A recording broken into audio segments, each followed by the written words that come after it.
RC Malaventure, toujours à la pointe de la technologie, comme vous le savez, je suis avec intérêt tout ce qui se passe sur la planète Internet. Bon, pas tous les jours, pas tout le temps, mais on essaye de faire ce qu'on peut.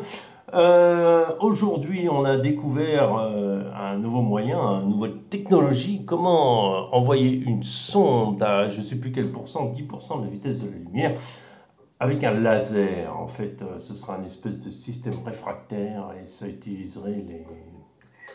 Voilà. Donc vous avez tout compris, moi aussi, d'après ce que j'ai compris. Nouvelle technologie, pourquoi pas, du pourquoi pas. Alors, moi j'ai rien à dire parce que j'en sais rien. Voilà.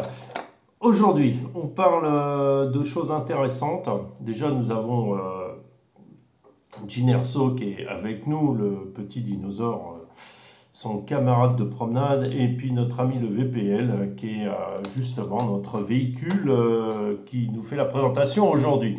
C'est un véhicule qui est très sympa à rouler. Le truc, c'est sa fiabilité, quoique ça a l'air d'aller mieux. Il a tenu un accu en entier. Impressionnant. Ça fait longtemps que ça m'est pas arrivé. Et puis, les masses sont mal réparties. Enfin bon, voilà, il a le poids en arrière. Mais bon, il arrive, on peut faire des choses. Voilà. Bon, c'est pas un miracle non plus. Hein. C'est pas... Si vous voulez faire du franchissement, je vous le conseille pas. Enfin, du pur franchissement, il faut vraiment changer beaucoup de choses. Aujourd'hui, on parle une question d'un abonné. Alors, c'est pas le thème de ma vidéo, mais je vais répondre à une question, tiens, très particulière. Enfin, pas particulière, mais qui me posait légitimement. Oui, je parle souvent d'élémentaire C. Alors, c'est vrai. Et il me dit, mais t'en as pas. Alors oui, bien sûr, on peut pas tout avoir, c'est clair. Et puis à un moment, il a fallu faire un choix entre le TRX4 ou l'élémentaire C. Et du coup, à la période où il a fallu choisir, l'élémentaire C n'était pas dispo. Maintenant, il est dispo. Donc je crois qu'il s'appelle le trailer, je sais plus comment il s'appelle. Le rouge avec la cage un peu comme le Muncho derrière. Et le Ecto. Si j'avais dû prendre un élémentaire C, ça aurait été le Ecto, de toute façon. Voilà, donc pour l'instant, c'est pas d'actualité, ça viendra peut-être un jour, mais d'ici que j'en ai besoin ou que je veux le présenter sur ma chaîne, ça va durer. Ça va durer parce que je ne suis pas sponsorisé, donc je n'achète pas des RC tous les 2 jours. J'ai autre chose à payer que des RC. Voilà. Donc c'était juste la parenthèse et la réponse à ta question. Et puis tant qu'à choisir, autant prendre le TRX4 aussi pour une autre raison, c'est que c'est un véhicule très très populaire et que ça peut intéresser beaucoup de monde. Alors c'est pas un coup de bloquer ma chaîne, mais beaucoup attendaient ça depuis un certain temps. Donc, ouais, quand est-ce que tu prends un TRX4? Quand est-ce que tu prends un TRX4? Et ben voilà, c'est fait, j'ai le TRX4 Sport parce que l'autre ne m'intéresse pas. Et voilà, donc il y aura encore quelques vidéos.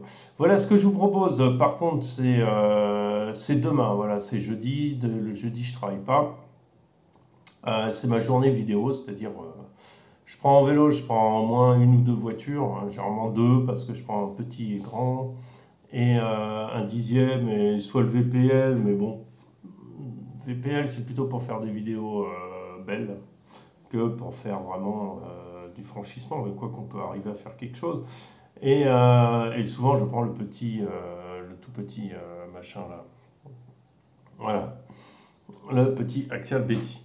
Donc, ce que je voulais dire, voilà, c'est demain j'y vais. Je fais généralement des tutos pilotage parce que quand je me trouve face à un point technique particulier, j'essaye d'en faire transformer ça vite fait en tuto pilotage. C'est pas du tout réfléchi d'avance, c'est juste que je me trouve face à la situation et je me dis tiens, ça pourrait intéresser ceux qui veulent évoluer ou ceux qui savent pas passer ce genre d'endroit.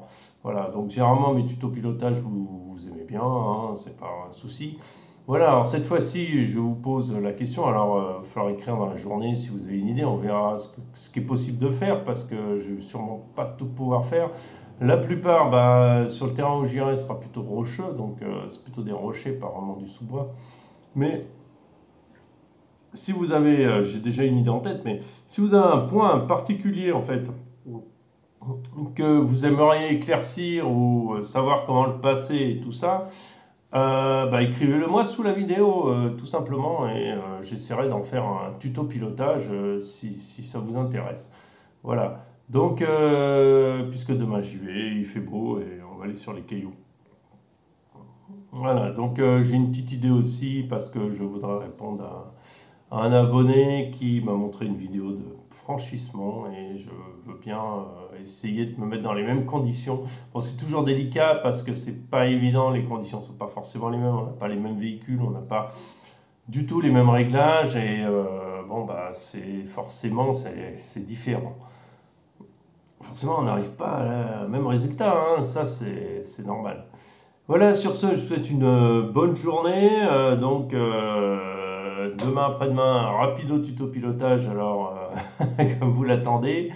Et puis, généralement, le jeudi, je fais pratiquement une soixantaine de vidéos. En fait, c'est des vidéos assez courtes qui me permet de nourrir à peu près toute la semaine comment on appelle ça, ma chaîne. Voilà, donc plus les blabla que je fais assez souvent parce que j'ai des trucs à raconter. Et après, il y a aussi une chose intéressante que vous devez savoir. Samedi, on devra aller à Yestet. Yestet, je vous explique, c'est un hôtel, enfin c'est une montagne qui se trouve dans le nord de la République tchèque, au nord de Prague. C'est pas très loin, 70 km à peu près. Et en fait, ils ont eu l'idée, c'est assez étonnant, ça ressemble bien à l'architecture communiste, mais bon. Bon, vous aviez la montagne comme ça, voilà, et ils ont fait. En fait, j'essaierai de mettre sur Facebook une photo, d'accord? Et en fait, sur le haut de la montagne, en fait, ils ont fait l'hôtel qui prend la continuité des flancs de la montagne et qui monte comme ça en pointe. C'est très, très étonnant, c'est de loin, c'est amusant. Je sais pas comment on habite là-dedans, mais bon, à voir, je suis jamais allé dans l'hôtel. Et on monte jusqu'en haut, c'est rigolo, ce sera avec les copains, ils prévoient du beau temps. Voilà, donc vous aurez quelques vidéos là-dessus. L'avantage, c'est que ça vous permet de voir un peu d'autres véhicules, d'autres trucs. Et puis voilà, alors c'était le blabla du jour, hein. Voilà, et puis demain on fait du pilotage extrême. Je vais devenir une référence dans le pilotage peur de rien et d'une main d'ailleurs, parce que la plupart du temps je suis une main. Hormis pour le tout petit, parce que je veux faire de la 4K avec le tout petit, et dans ce cas-là, je pose sur le trépied, parce que sur mon téléphone, la 4K, il n'y a pas de stabilisation, donc je suis obligé de faire trépied par trépied. Mais c'est pas grave, c'est pas un problème. Mais ça rend mieux, en fait, c'est plus facile à rendre comme ça, même si on n'a pas forcément le point de vue qu'on veut, parce que mon trépied est petit. Mais c'est plus facile pour ça. Après, quand on veut démontrer vraiment un truc, tourner autour, bien démontrer l'angle dans lequel on est et tout ça, comment passer, là, je suis obligé de piloter d'une main parce qu'effectivement, je suis obligé de tourner avec la caméra. Voilà. Sur ce, à bientôt, bonne journée. Et oui, Jean Erso est tombé vite, le dinosaure va la manger. Avant de ça, réagissez, venez m'aider, venez sauver Jean Erso avant qu'elle se fasse manger par Dark Vador. Allez, à très bientôt sur ce, et bah merci.